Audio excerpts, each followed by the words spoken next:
There's an old broiler farming rule that says find buyers first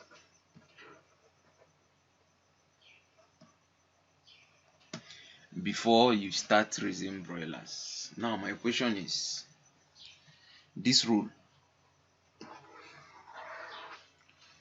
do you think this rule is still valid? In 2013, a broiler poultry farmer known as Mr. Lenny in the beautiful city of Ilorin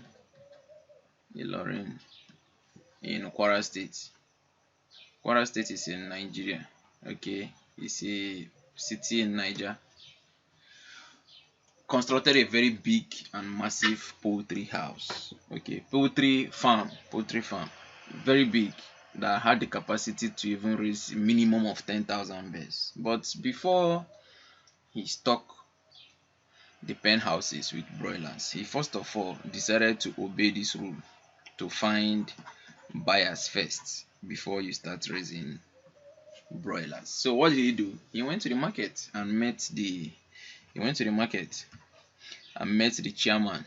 Okay, he met the chairman and told him he wanted to start raising broilers, and the chairman assured him that if he could raise up to 4,000 broilers, if he could raise up to 4,000 broilers, that he, as the chairman, and them as the people who buy chicken in that market, will be able to buy this entire base from him in the very shortest possible time. Okay, so Mr. Lenny, having seen customer that's obeying this rule, find buyers first, decided to, okay, he had the fund to raise 4,000, but instead of, since he has seen buyers that will take 4,000 away from him when the birds mature, he decided to stock 5,000 broilers. He stocked 5,000. Okay, so that once he sell this one sharp immediately, then he will take his time to sell the remaining 1,000 broilers. So he raised the birds. The birds were healthy. The birds performed excellently. Then when they became matured, now we have matured 5,000 broilers.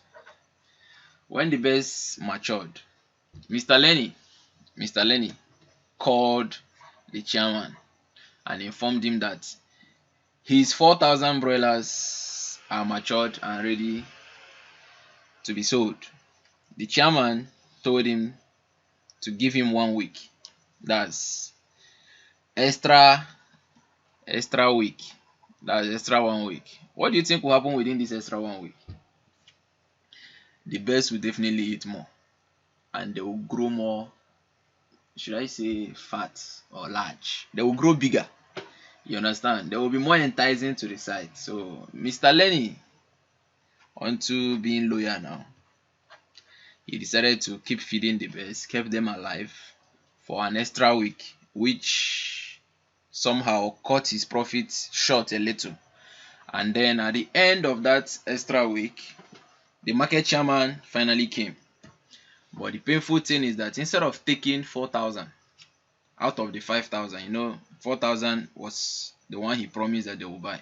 He came and he only bought less than 300. So let's assume that it was 300. So what was left? What was left is now 3,700 plus this 1,000, which means total of 4,700 was still left with Mr. Lenny. He kept feeding the birds, and it got to a time that, man, the birds are getting bigger, his profit is getting slimmer. He decided to slaughter. Where should I put that one? He decided to slaughter the entire birds and then take them to the cold room. He put out a notice within the community where his poultry farm was located, and then people came, laborers came to help him slaughter. But these guys were not experienced butchers when it comes to slaughtering broilers. So after the slaughtering, a lot of them were poorly dressed. Many of the best were poorly dressed. Okay, poorly dressed. And not minding being poorly dressed, Mr. Lenny took them to cold room. Instead of them being alive and eating, it's better to slaughter them and then preserve them in the cold room and then be gradually selling them. But unfortunately, cold room disappointed him, and Mr. Lenny lost over 5 million naira in that endeavor. 5 million naira. Do you know the value of 5 million naira way back in 2013? That should be equivalent to, maybe I'm wrong, but it should be equivalent to, say, 50 to 100 million naira in 2025. That was how much that Mr. Lenny lost.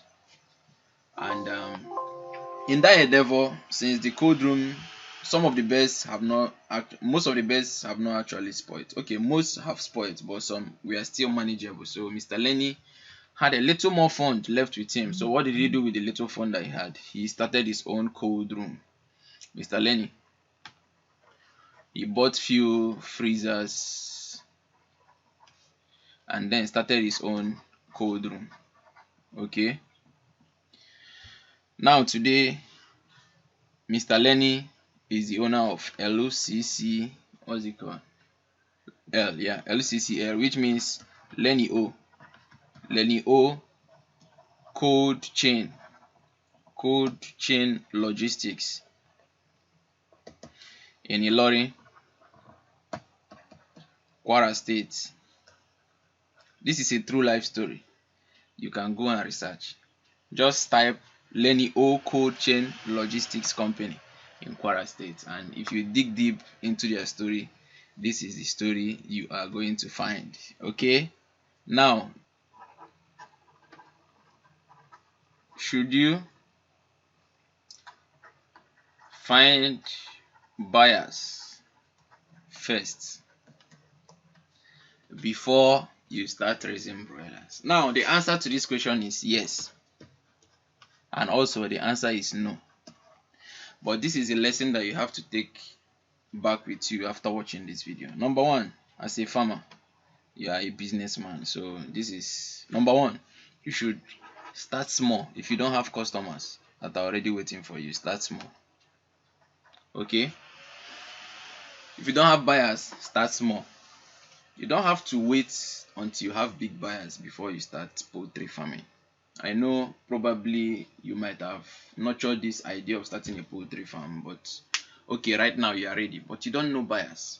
What should you do? Should you wait until you find buyers before you start? No, just start small. Don't overstock.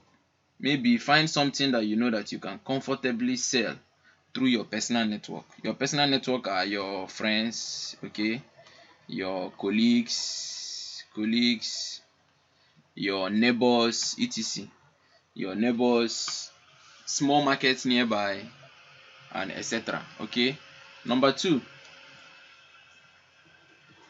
make sure that you don't stock. Never stock based on promises.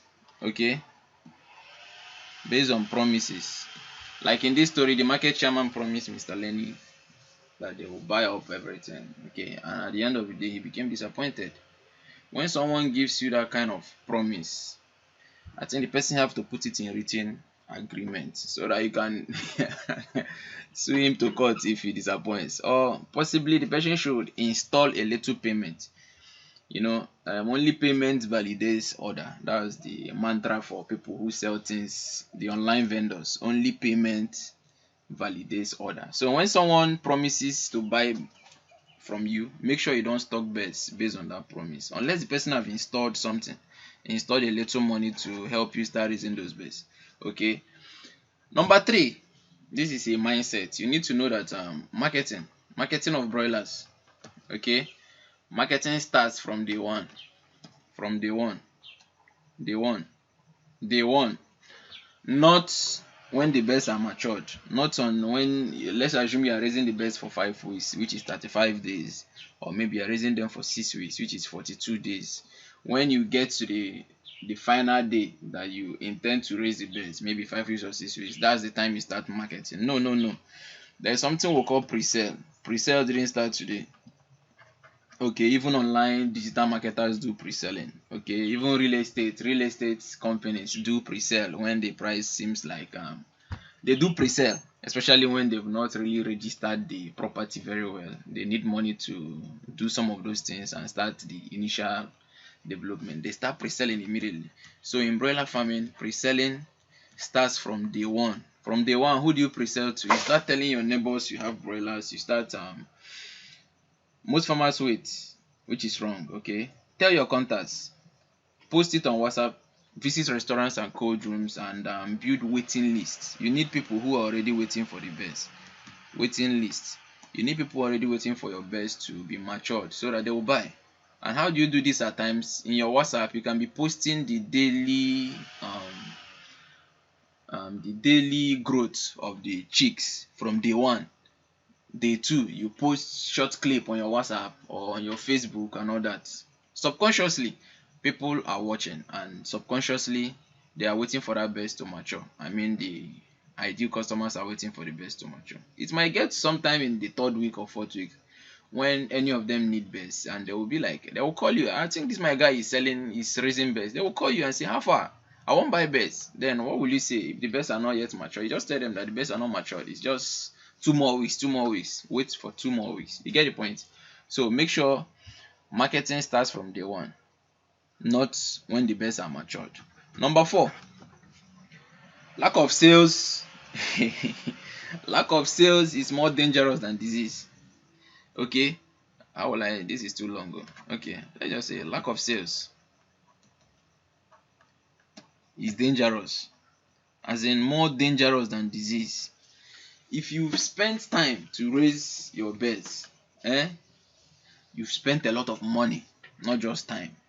And when they are matured, sales become a problem. It is more dangerous than disease, because the birds will end up getting fatter, they grow larger, they get bigger, but your profit margin gets slimmer, gets more tiny. You'll be seeing the birds, you'll be feeding them daily, but what the outcome that you should get for doing that particular business, you'll still be seeing it going down.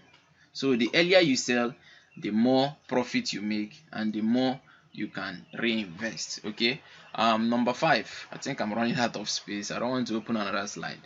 Cold room is a great backup, but you know now, cold room is a great backup.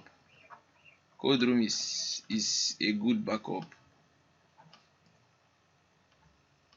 but the truth is that it's not everybody that can afford it. So what can you do as a farmer? If your birds are mature to be sold and customers are not really there, you don't want to run into this lack of sales that is dangerous. So what will you do? You slaughter and take the cold room. But before you take to cold room, make sure you go and you partner with cold rooms. You go look for the cold room that is functional. Don't slaughter your bird before you start looking for cold room. Or you can collaborate with a fellow farmer, and then you guys will do what we call shared cold room facility. Cold room must not necessarily be that type that the entire room is the cold room. You can buy freezers, share the cost with a fellow farmer.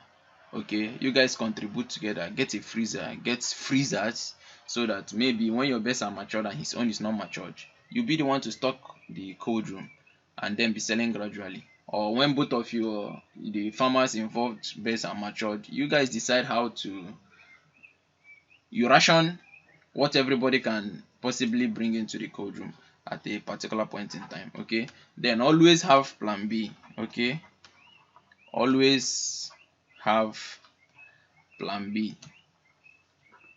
Is there plan C? Okay, plan C. Is there plan D?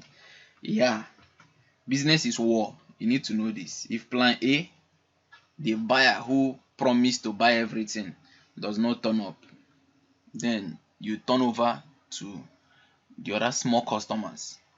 Here in my farm, we normally sell to wholesalers, but we don't rely on them. regularly, daily, weekly, we still go out to look for more. We sell wholesale to certain set of people who buy large quantity. They are bookies, the restaurants. But regularly when we go out, we normally do tell people more that we have poultry farm and we are looking for more people who are going to patronize us, so that at the end, maybe our plan A is this particular customer that buy a lot.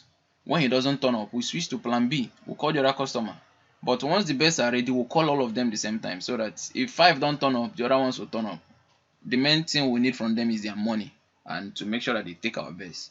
You get the point. But it gets to a time that all these people that you sell to wholesale don't turn up. What do? You start selling to individual families.